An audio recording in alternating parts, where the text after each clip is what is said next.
دیدی بعضی وقتا یه خاطره اینقدر دوره که مرز بین رویا و واقعیت از بین میره، نمیدونی اینی که یادته واقعا اتفاق افتاده یا اینکه خواب دیدی.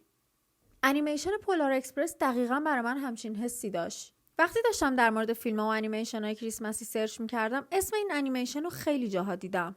حقیقتا اسمش برام آشنا نبود ولی اسمش جذبم کرد، باعث شد برم سرچش کنم و عکسش رو نگاه کنم. به محض دیدن عکسش یک عالمه خاطره اومد تو ذهنم که همه رو فراموش کرده بودم. یه انیمیشن قدیمی مال 21-2 سال پیش در مورد یه پسر بچه 7-8 ساله که احتمالاً وقتی منم دیدمش همین سن و سال بودم. پسر بچه‌ای که باورش رو به کریسمس و بابا نوئل داره از دست میده و شبونه یه قطار میاد در خونش و اونو سوار میکنه که ببره قطب شمال پیش بابا نوئل. شبیه انیمیشنای دیگه رنگی منگی و پر شعرهای شاد و اینجور داستانا نیست.